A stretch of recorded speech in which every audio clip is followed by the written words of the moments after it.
மக்களே, welcome back to my channel. இன்றைக்கி நம்ம சேனலில் ஒரு பட்டாணி வெஜ் குருமா எப்படி ஹோட்டல் ஸ்டைலில் அதே டேஸ்ட்டில் நம்ம செய்கிறது தான் பார்க்க போகிறோம்.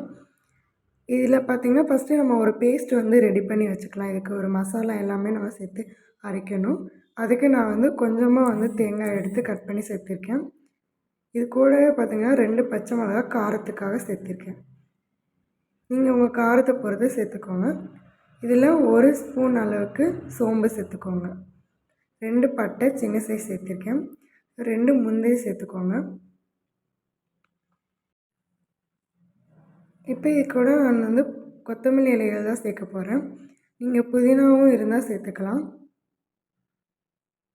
இதில் கொஞ்சமாக தண்ணி ஆட் பண்ணி இது ஒரு திக் பேஸ்ட்டு கன்சிஸ்டன்சிக்கு நம்ம இதை அரைச்சி எடுத்துக்கலாம். இப்போ எப்பயும் போல் எண்ணெய் பாத்திரத்தில் எண்ணெய் சேர்த்துட்டு எண்ணெய் நல்லா சூடானதும் 1 பட்டை சேர்த்துக்கோங்க. அது கூட 1 பிரிஞ்சி இலை, 3 கிராம்பு எடுத்துக்கோங்க. இதை சேர்த்துட்டு இது கூட ஒரே 1 ஏலக்காய் மட்டும் வாசனைக்காக சேர்த்துக்கலாம். இது எல்லாத்தையும் எண்ணெயில் லைட்டாக வறுத்துக்கோங்க.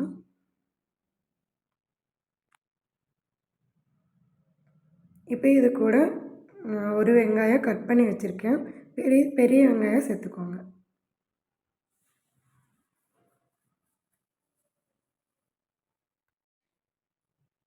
இந்த குருமா பார்த்திங்கன்னா ரொம்பவே ஈஸியாக இருக்கும். நீங்கள் சீக்கிரமாகவும் செஞ்சிடலாம். டைம்ன்றதே இதுக்கு நிறையா இருக்காது. வெங்காயம் நல்லா வதங்கணும். ஸோ வெங்காயம் வதங்கினா டேஸ்ட் நல்லாயிருக்கும். இப்போ 1 சின்ன சைஸ் தக்காளி நான் கட் பண்ணி சேர்த்துருக்கேன். தக்காளி அதிகமாக குருமாக்கு சேர்க்க வேண்டாம்.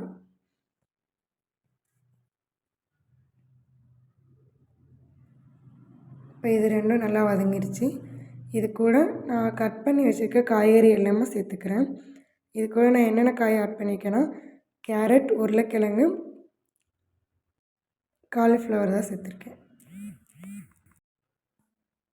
இந்த காலிஃப்ளவர் பார்த்திங்கன்னா நான் இதில் சேர்க்கறதுக்கு முன்னாடி சுடு தண்ணியில் உப்பு மஞ்சத்தூள் போட்டு வாஷ் பண்ணி அதுக்கப்புறம் இதை சேர்த்துருக்கேன். பொதுவாக இந்த காயில் பார்த்திங்கன்னா பூச்சியெல்லாம் இருக்கும். நீங்கள் 1 டைம் இதை வாஷ் பண்ணிவிட்டு அதுக்கப்புறம் இதை சேர்த்துக்கலாம். சேர்த்துட்டு இந்த 3 காய் கொஞ்சம் நேரம் வதங்குற வரையும் நம்ம வெயிட் பண்ணணும். ஒரு 5 மினிட்ஸ் பார்த்திங்கன்னா காயெல்லாம் நல்லா வதங்கி வந்துடும். இப்போ இது கூட நான் மஞ்சள் பட்டாணி எடுத்திருக்கேன். ஸோ நீங்கள் பச்சை பட்டாணி யூஸ் பண்ணலாம். மஞ்சள் பட்டாணியை நான் ஆல்ரெடி ஒரு பாதி வேக வச்சு எடுத்திருக்கேன். அதுக்கப்புறம் தேவையான அளவு உப்பு சேர்த்து இது எல்லாத்தையும் ஒரு தடவை வதக்கிக்கோங்க.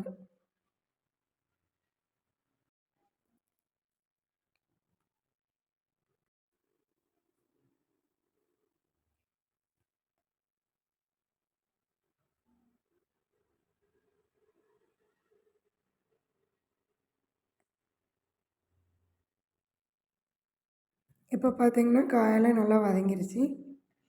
இது கூட நம்ம அரைச்சி வச்சுருக்க தேங்காய் எல்லாம் மசாலாவை இது கூட சேர்த்துக்கோங்க. அதை சேர்த்துட்டு திரும்ப அதிலே கொஞ்சம் தண்ணி ஊற்றி நான் அலசி இதில் சேர்த்துருக்கேன். இப்போ இதுக்கப்புறம் நம்ம இதில் எதுவுமே சேர்க்க வேண்டாம்.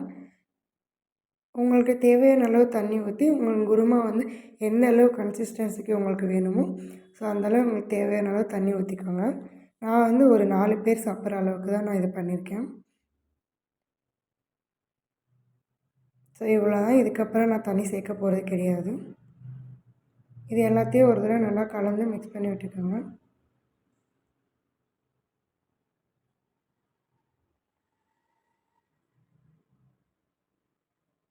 இதை மிக்ஸ் பண்ணி விட்டுட்டு இதுக்கப்புறமும் உங்களுக்கு இதில் தேவையான உப்பு கம்மியாக இருந்துச்சுன்னா செக் பண்ணி பார்த்துட்டு தேவையான உப்பு தண்ணி எல்லாம் சேர்த்துக்கோங்க. இதில் எல்லாத்தையுமே சேர்த்துட்டு நல்லா மிக்ஸ் பண்ணி விட்டுக்கோங்க. இப்போ இந்த குருமாவை நம்ம ஒரு 20 மினிட்ஸ்க்கு நல்லா கொதிக்க விடணும்.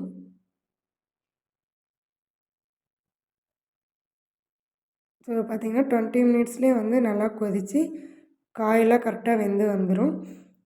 இப்போ பார்த்திங்கன்னா 20 மினிட்ஸ்க்கு அப்புறம் நான் உங்களுக்கு காட்டுறேன். சூப்பராக எல்லாமே காயும் நல்லா வெந்துருச்சு. குருமாவும் நல்லா திக்காக நமக்கு கிடச்சிருக்கு. ஸோ மறக்காமல் ட்ரை பண்ணி பார்த்து டேஸ்ட் எப்படி இருக்குன்னு கமெண்ட்டில் சொல்லுங்கள். சப்பாத்திக்கு குருமா இல்லாமல் சாப்பிடாத உங்கள் ஃப்ரெண்ட்ஸ் அண்ட் ஃபேமிலிக்கு இதை ஷேர் பண்ணி விட்டுட்டு நம்ம சேனல்லையும் சப்ஸ்கிரைப் பண்ணி வச்சுக்கோங்க.